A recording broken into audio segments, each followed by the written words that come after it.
कलिंग दर्पण स्वागत करछि सोनाली। निर्माण श्रमिक पंजीकरण कार्यक्रम गंजाम बेगुनियापड़ा ब्लॉक परिसर में मंगलवार आयोजित हो जाइए निर्माण श्रमिक चिन्हट और पंजीकरण कार्यक्रम। बेगुनियापड़ा ब्लॉक गोष्ठी उन्नयन अधिकारी प्रदीप कुमार पंडा अध्यक्षत आयोजित यह कार्यक्रम में गंजाम जिला मुख्य श्रम अधिकारी अंचल श्रम निरीक्षक अधिकारी ने यह कार्यक्रम में जोग देते। मनरेगा योजन अंतर्भुक्त होता श्रमिक मैंने जो मैंने वर्षर 90 दिन कार्य कर सारी प्राथमिकता दृष्टि नि श्रम कार्ड जोगाई दिज्व। प्रति पंचायत शह शह संख्या श्रमिक मैंने कार्यक्रम जोगदे निजर नाम पंजीकरण करथिले। श्रम कार्ड प्रदान कर सरकार नियम अनुसार श्रम कार्ड थी परिवार को विभिन्न प्रकार योजन सामिल कर थैथान कर बेगुनियापड़ारू कृष्णचंद्र पल्लिंग रिपोर्ट कलिंग दर्पण। मैडम आप परिचय रश्मिरेखा पंडा ग्रामीण श्रम निरीक्षक मु एरिया अलर्ट अच्छा एक्चुअली प्रोग्राम जेहेतु माने एथिकार गरीब श्रमिक माने हम छत्रपुर एते दूर जाके करि पारनांती कार्ड से एथि प्रोग्राम थ्रू कार्ड करि परिबे। आपण केते दिन भितर पंजीकरण करिगिरी कार्ड देबाक लक्ष्य रखिछन? 90 दिन जो माने हमर जॉब कार्ड को अछि जार से एई वर्ष 18 19 भितर 90 दिन काम कंप्लीट करिछन से माने आसी एथि रजिस्ट्रेशन करि परिबे। रजिस्ट्रेशन कला पर केते दिन भितर कार्ड पाइबे? ये हमर हे जबो माने गोटे हमर रजिस्ट्रेशन होला परे मासे भितर से माने कार्ड मिल जाय पे। ओके सर आपण परिचय? शिवनारायण साहू जिला श्रम अधिकारी छत्रपुर।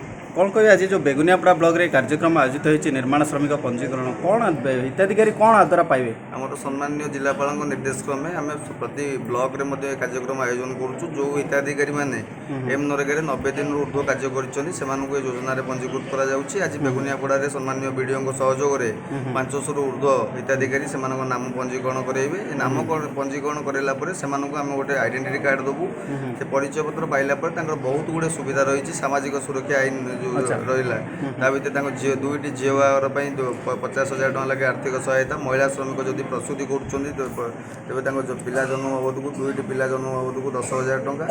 जदि गरीब श्रमिकटा पिला पाठ पढ़ाऊँ षष्ठ टू आरंभ कर बीटेक हायर एजुकेशन पर्यटन वर्ष को 40,000 टका। आपण निर्माण श्रमिक पक्का घर योजन घर दि जाऊँगी साइकेल दि जाऊँगी आमर निर्माण श्रमिक पेंशन रही मृत्युकालीन सहायता रही दुर्घटनाकालीन सहायता बहुत गुड़े सुविधा रही। आम प्रथम लोक सचेतन कराऊँ लोक सचेतन कर आवश्यक कागज पत्र ग्रहण कर परवर्ती समय प्रदान कर। सर कौन कहे आज बेगुनियापड़ा ब्लॉक परिसर जो कार्यक्रम आयोजित होती कौन ये कार्यक्रम कौन आभिमुख्य रही?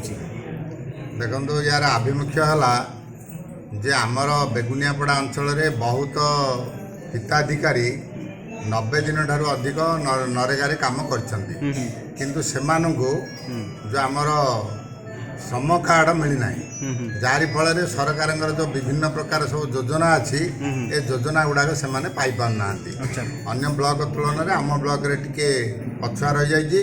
तेणु जिला श्रम अधिकारी सहित आम आलोचना करूँ से आलोचना मुताबक सी आमको आज तारीख देते। तेणु जो मैंने प्राय 500 रु अधिक आमर 23 गोटी पंचायत हिताधिकारी मान रही जोटा कि नरेगा से 90 दिन रु अधिक काम कर। तेणु से आज आम समस्त डाकिचु से फॉर्म ने फॉर्म नेला से फॉर्म फिलअप करके देलापर आम जिला कार्यालय को पठेबू।